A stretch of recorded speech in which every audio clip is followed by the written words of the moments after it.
नमस्ते दर्शकबिन, म सुमोना नेपाली साइट.com बाट र मसँग हुनुहुन्छ यहाँ ब्युटिफुल गोर्जियस टु लेडिज हैन, contestant number 40 beautician and the model. नमस्ते, हजुरको एक्सपिरियन्स कस्तो रह्यो आज? एकदम राम्रो रह्यो, फर्स्ट टाइम गरेको, सो त्यही भएर डिफ्रेन्ट लाग्यो। हजुर, अनि मैले अब यति धेरै कन्टेस्टेन्ट हेरेँ, मलाई पनि तपाईँको गेटअप हैन, ब्युटिशियन जानुभयो, मोडल आई मिन मेकअपहरू हेरेर एकदम युनिक लाग्यो, राम्रो लाग्यो। कस्तो फिडब्याक पाउनुभयो? फिडब्याक त खासै मतलब राम्रै भन्नुभयो हैन, अब हेरौँ बेस्ट के हुन्छ रिजल्ट, सेलेक्ट भइन्छ भइन्न। हजुर, thank you for talking to me. अनि तपाईँलाई धेरै धेरै बेस्ट विशेस छ। उहाँ फेरि आउनुभयो। मेरो अमृता श्रेष्ठ, म बुटोलबाट आएको।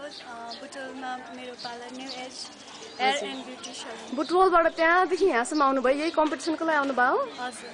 ए, अनि यसमा चाहिँ किन भाग लिन्छु जस्तो भयो?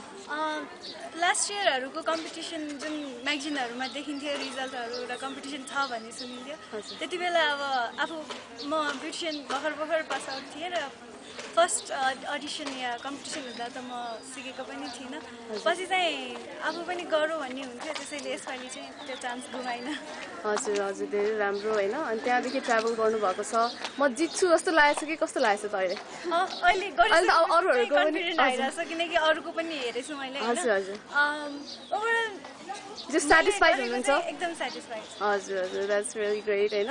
अनि कतिको नयाँ कुराहरू सिक्नुभयो यहाँबाट? यहाँ यो अहिलेको कम्पिटिसनमा आएर चाहिँ मेकअप गर्ने मात्र होइन कि धेरै कुराहरू सिकाउनु भयो हिजोको ट्रेनिङमा पनि, जुन हामीलाई पर्सनल ग्रुमिङ सेसन थियो। हजुर हजुर, डेभलपमेन्टको जुन क्लास दिनुभयो। आजको यो कम्पिटिसन भन्दा पनि हिजोको क्लासले हामीलाई धेरै कन्फिडेन्ट बनाएको जस्तो लाग्छ। हजुर, अनि अस्ति नै ट्रेनिङको पनि भयो होइन? ट्रेनिङ पनि भयो, ट्रेनिङ कमला म्यामले देखाउनु र उसबाट त्यो हिजोको त्यो पर्सनल क्लासबाट पनि सिकाउँ। हजुर, अहिलेको कम्पिटिसन मात्र नभएर ओभरअल ब्युटिसियनहरूलाई पनि उनीहरूको व्यक्तित्व विकासको लागि धेरै मद्दत गरेको छ यो कम्पिटिसनले। हजुर, त्यसो भए यस्तो कम्पिटिसन भइराख्नुपर्छ होइन? धेरै कुरा सिक्न पाइँदो रहेछ। मैले त म्यामले अर्को अर्चना न रचना म्यामले रचना म्यामले वर्कसप पनि हुँदैछ भन्नुभएछ। सायद म वर्कसपमा पनि आउँछु अब, किनकि हिजोको क्लासदेखि चाहिँ यस्तो क्लासहरू लियो भने हाम्रो लागि कति राम्रो रहेछ त, हामीले के कुरा सिक्न पाउँदो रहेछ त, कति नयाँ कुरा सिक्न पाउने कि जुन कुरा हामीलाई थाहै छैन, हामीले त्यो कुराहरू केयरै गरिँदैन। यहाँ आएपछि चाहिँ हामीले अभियसली त्यो कुराहरू एकचोटि चाहिँ सोचिन्छ कि गर्नुभन्दा पहिला। हजुर हजुर, द्याट्स रियली गुड, धेरै कुरा सिक्नु भएछ।